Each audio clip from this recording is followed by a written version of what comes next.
I was born and raised in Atlantic City, New Jersey. So I'm originally a Atlantic City native. And actually, it all started working for my grandfather in the sanitation industry because he owned a sanitation company right here in Atlantic City. Um, so as a young man, being around, heavy equipment, dealing with, sanitation, I grew to kind of like just loved it. Just really like it, just being around it, enjoying it. And the odor, the smell really didn't bother me. And then it just, once he sold out the company, then I got involved in it because he helped me out. Then I got involved. And then once I got out of it for various reasons. And, but then came this whole thing with the litter, which is another aspect of the waste industry. And that all happened traveling on Route 30 with a friend of mine by the name of Alton Thomas, when we just seen debris and stuff on the side of the road, and we were just wondering who was going to collect it, when they was going to collect it. And then riding through there, and the stuff was still growing, still stayed there. And we was like, well, when is somebody going to pick this stuff up? So we got tired of looking at it. So we stopped the vehicle one day, and we picked it up and set it at our houses and let the trash guy just come and pick the stuff up. And then we wanted to go a little further, so then we found out that through the ACUA they had an Adopt a Road program. So we adopted a road from them, but at the same time we was also doing other work throughout the county, mainly Route 30 and those areas that we was trying to maintain because there really wasn't a good maintenance program in place. Even though the DOT, they do what they can do or whatever, but there really wasn't a good, strong maintenance program.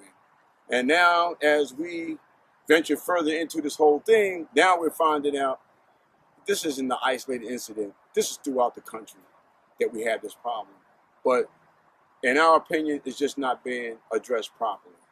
Uh, for whatever reason, whether it's the money's on in their budgets, or they just feel as though, well, it's something to do, but nobody really benefits from it financially, you know. Because one of the things, even as college students, you hear about recycling. Well, if you really think about it, everything is recyclable, but it's what they said is what's financially feasible.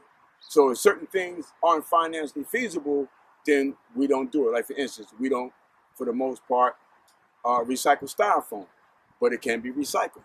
There's a company right here in New Jersey that will recycle the stuff and turn it into new products, whether it's framing for pictures or whatever, or insulation in your walls. But we decided, no, it's not what they call cost effective. So everything around us, I mean, the planet recycles everything. And the lady says to me, she says,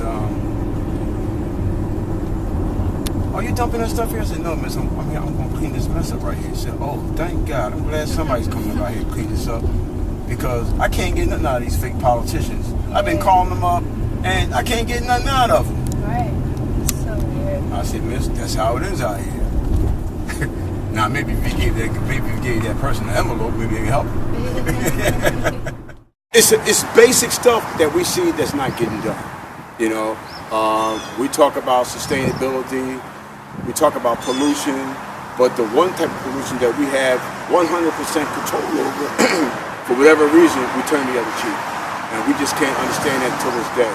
Is that we talk about job creation and different things. Here's a situation we don't have to create jobs.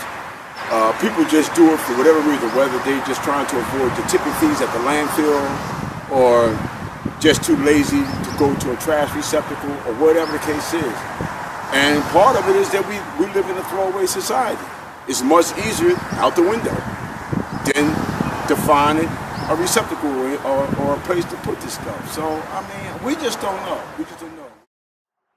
And unfortunately, we just say certain things are just too hard to deal with, so we just dig a big hole and we bury it.